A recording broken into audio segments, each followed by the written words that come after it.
Good morning, VK. How are you doing? Hey, Niru. All right, man. All right. Not happy to hear the news of Maradona. I wish he stayed with us a little longer. Yeah. Well, this episode is just going to be a small tribute to Maradona and what he means to us.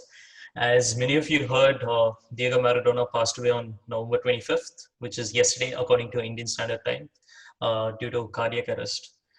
When I say Maradona, VK, what is the first thing that comes into your mind about him?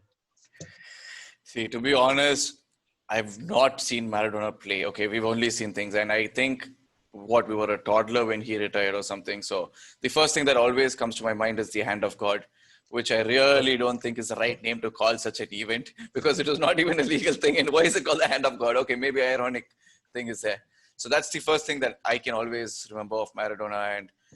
But what there's no one sentence to sum up, right? He's a great player. He's an amazing player. He's played in wide positions, in a variety of positions. He's contributed so much to football.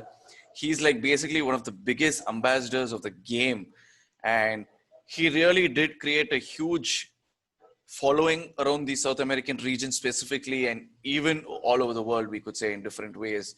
And the what I really liked about Maradona is the bad boy figure he had away from the pitch. Because I relate to people, I believe that when you're good, you can be arrogant.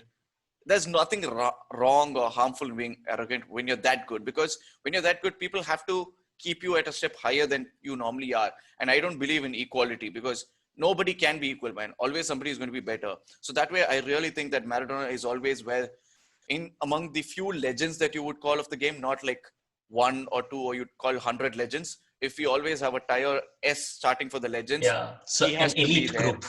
Exactly. So that's why he should be and he will be.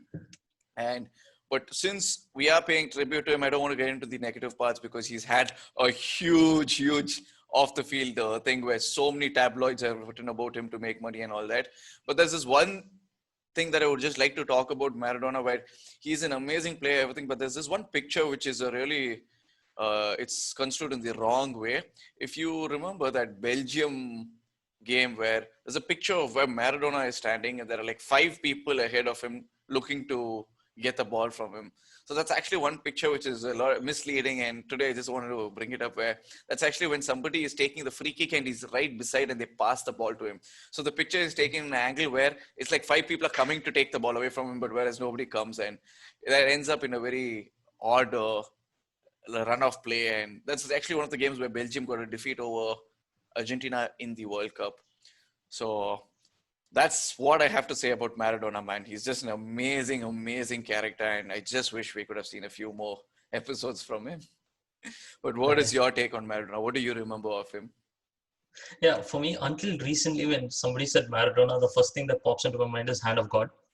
And then quite possibly the second thing is the world's greatest goal that he scored against England, the second goal that he scored. That run from Uh, halfway line, is that the one? yeah, like where he took off like I think five or six players and slotted it in. But that was until recently because around 6 months back I was listening to an podcast called Golazzo, and they cover Italian football in general. Okay. And they had an episode about Maradona and his time at Naples Okay. when he joined Napoli. Uh, Quite frankly, when anybody speaks about Maradona, like for somebody who's been following him, they'll always highlight his time at Napoli as one of the best a player can have in their career. So after realizing, I mean, after listening to that episode, I realized what he's been able to achieve at Napoli is remarkable, Okay. and that too in that short time frame. Time. And I don't think that anybody, I mean, I think only very few people across different sports would be able to match it. Okay. So to give some context, uh, he joined Napoli in the 80s, in the early 80s. And at that point of time, the Italian football was dominated by Juventus and Inter Milan, AC Milan. They AC were the Milan. top teams. And there was a big gulf between them and Napoli, not only with respect to football, but also with respect to the city administration, like economically, social development wise, I everything. They were understand. like backwards in comparison to Turin, Juventus, and Milan. Now, at this point of time, he comes in within 3 years, they win the Scudetto. And then I think then they continued dominating, and then after another 2 years, they again win a Scudetto. So during Okay. that 7 years that he Yes. came in there was a big shift in power, Okay. and also it galvanized the entire city. Oh So my he, God. so the thing is, the impact that he had was not only on Napoli, the football club, but Club. also on the Yeah. city. On how it And thrives and how it if developed. exactly, and for me, right now, I don't think any player, not even Cristiano, not even Messi, have had that same impact. Even if when you talk about Pele also did not have. Like you talk about Pele, he's like one of the greats. I don't think even Pele's had that kind of an Mm, impact. mm, mm, And for mm, me, mm. that's what stood out. So anybody tells me about or speaks to me about Maradona, that's the first thing that I remember. And Remember. even now, he left Napoli, I think, in the early 90s, I believe, after 7 years, Mm. early 90s, late 80s. Okay. And even now, he's revered. That's like 30 years on. Yeah. He's still revered. God level. That's something, exactly. That's something that I don't think anybody, like only very few people can do that, right? And I'm within, irrespective of within football, like I'm talking about across all different sports, there's only very few people who can achieve that status, that niche.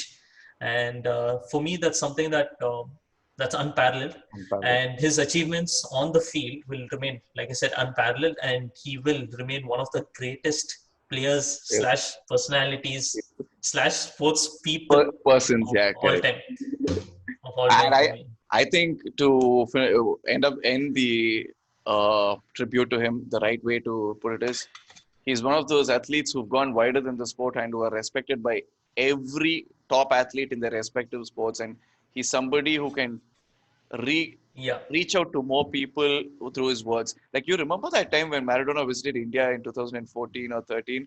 Do you remember that mm. huge crowd that went and gathered and they had I to think it was seal up the entire 2008. city? Oh, okay. Was it that early? Yeah, 2008? yeah, Okay, yeah, I don't 2008, remember. and then he came back in 2017. The 2008 one was where he had the statue. Yeah, the reception for him Uh, it was crazy. uh, So, yeah, so that just shows you, right? He's like gone further, like you said, he's gone further. He's had a bigger reach than what- the sport of football itself. correct.